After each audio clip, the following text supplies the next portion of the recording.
President Ramaphosa has always been a project of these people. From school, he went straight to work for Urban Foundation, to work for the Oppenheimers. President Ramaphosa formed NUM. He has never been a mine worker. He has never been underground. From school straight, he was given money with other colleagues to form an NUM that was funded directly by the Oppenheimers. How does NUM, which had a policy conference over the weekend, sing a song, Sebenza kanzima, we're not being paid money, we're paid peanuts, and then one of the people who joins them in singing that song is Pravin Gordhan. They even get addressed by Pravin Gordhan, who's in cahoots with these mines that are exploiting the mine workers. That's a huge contradiction. It can clearly indicate to you that these people do not mean anything they are saying. The Oppenheimers were dishing out money unashamedly. When we say Oppenheimers, we mean all of those people.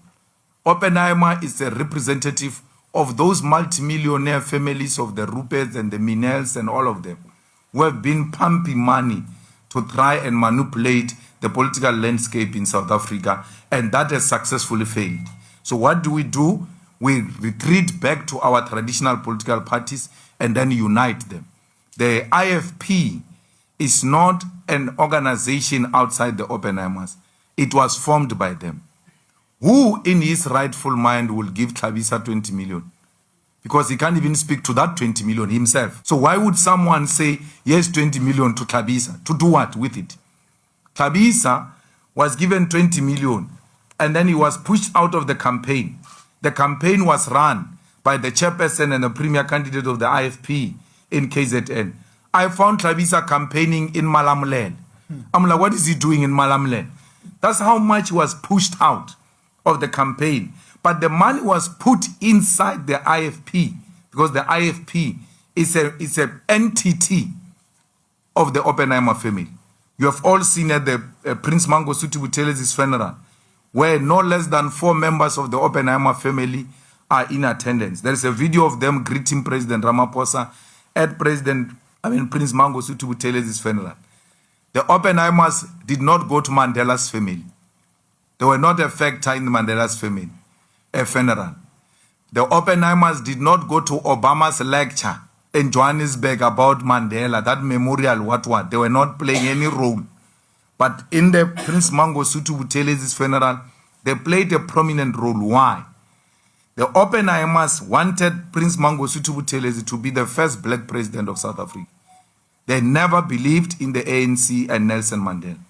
That's why when Nelson Mandela's first meetings outside South Africa, he was asked by Britain as to what is going to be the role of Prince Mangosuthu Buthelezi in your cabinet when you win the elections. So Prince Mangosuthu Buthelezi and the IFP have always been the project of the Oppenheimer family. The DA, it goes without saying.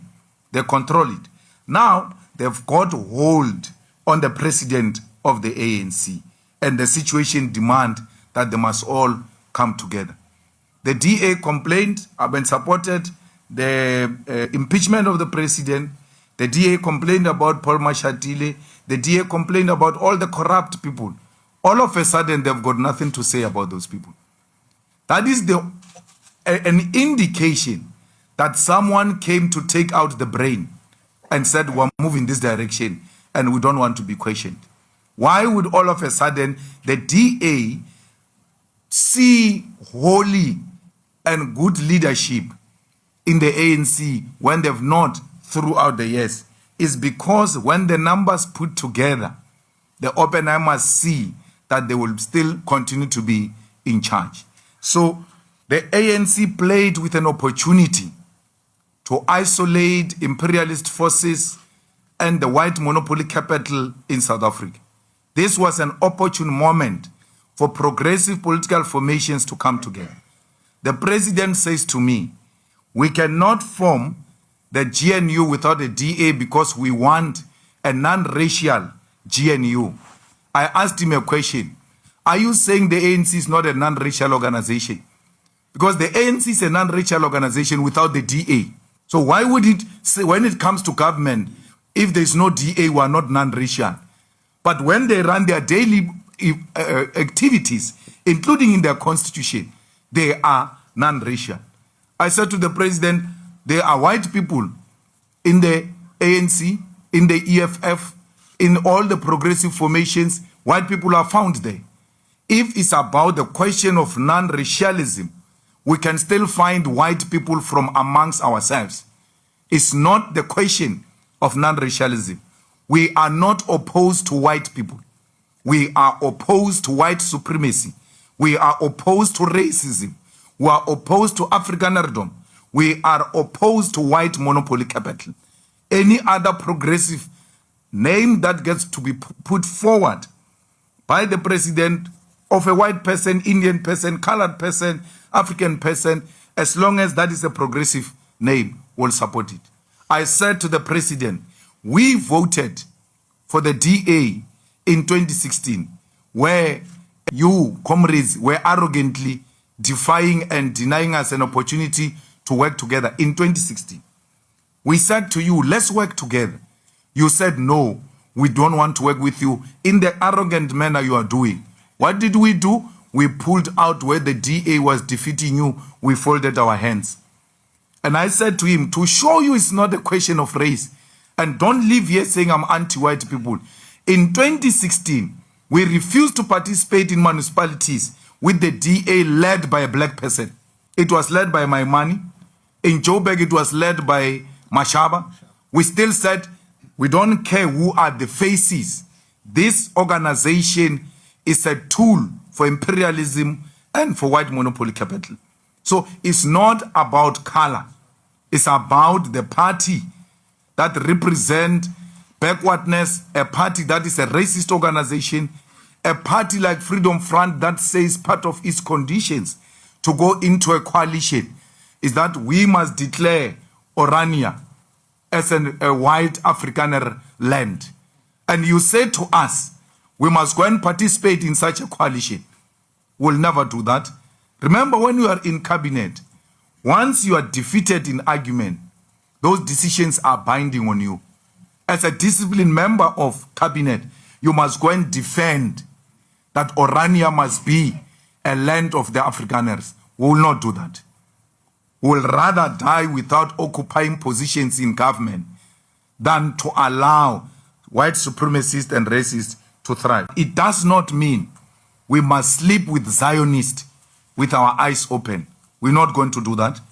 We said to the people of Palestine, we said to the Muslim communities everywhere in South Africa, the vote and the victory of the EFF is a victory of the people of Palestine.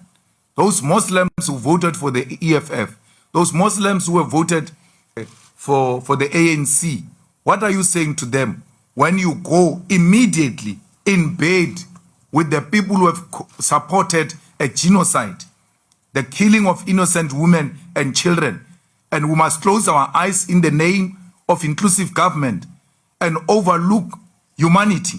We will not do that as the EFF. It is because Ramaphosa suffers from inferiority.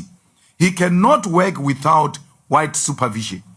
To invite the DA is to invite supervisors.